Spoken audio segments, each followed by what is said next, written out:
চেষ্টা করবেন আপনার কান পর্যন্ত যেন ওই কথাগুলো কখনোই না পৌঁছায়, যে কথাগুলো আপনার অবর্তমানে আপনার সামনে রসগোল্লা সাজা মানুষগুলো বলে বেড়ায়। বিশ্বাস করেন, যদি আপনি একবার বুঝে ফেলেন যে আপনার পিঠ পিছে আপনার একান্ত বিশ্বস্ত মানুষগুলো আপনার সম্পর্কে কি বলে বেড়ায়, তাহলে তাদেরকে ঘৃণা করতেও আপনার ঘৃণা লাগবে। যদি আপনি বুঝে ফেলেন আপনার কান পর্যন্ত কোনো কায়দায় যদি কথাগুলো চলেও আসে, তখন আপনি এমনিতেই নিঃশব্দে মেনে নিতে বাধ্য হবেন যে আপনার আশেপাশে আসলে আপনার বিশ্বাসযোগ্য কেউ নেই। যখন কেউ আপনার প্রশংসা করবে, সেটা তারা কোনো রকম রিয়াকশন ছাড়াই চুপচাপ শুনবে। অথচ কেউ যখন আপনার সম্পর্কে খারাপ কিছু বলবে, সেটা দেখবেন যত দ্রুত সম্ভব এরাই মানুষের মধ্যে ছড়িয়ে দিবে। আপনি যতই ভালো হন, যতই তাদের হেল্প করেন, যতই তাদের সাথে ভালো মনে মিশতে চাওয়ার চেষ্টা করেন, কোনো লাভ নেই। কারণ এরা আপনাকে হিংসা করতেই বেশি পছন্দ করে।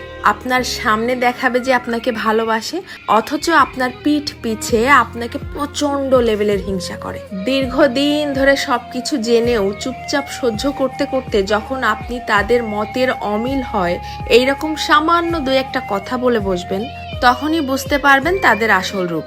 তাদেরকে এতদিন ধরে দেখানো আপনার সমস্ত সম্মান, ভালোবাসা, হেল্প, স্যাক্রিফাইস বিশাল আকারে ঢাকঢোল পিটিয়ে আপনার মুখের উপরে ছুঁড়ে মারবে, যেন এগুলো তাদের কাছে কিছুই ছিল না।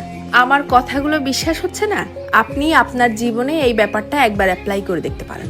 বিশ্বাস করেন, কেউ কারোর আপন না, শুধুমাত্র সামনাসামনি আপন আপন সাজার ভান ধরে। যত দ্রুত আপনি এই সত্যিটা বুঝতে পারবেন, তত দ্রুত আপনার জীবনটা শুধরে যাবে।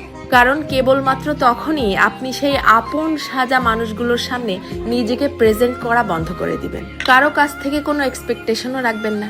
জীবনটা হয়ে যাবে শান্তির। তবে মন খারাপের কিছু নেই। এদের জন্যও সৃষ্টিকর্তা বড় কিছু আয়োজন করে রেখেছেন।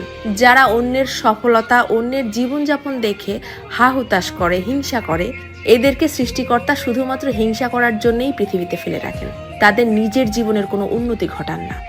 কথাগুলো তিতা হলেও এটাই সত্য। তো সবাই ভালো থাকবেন আর এই কথাটা মেনে চলার চেষ্টা করবেন।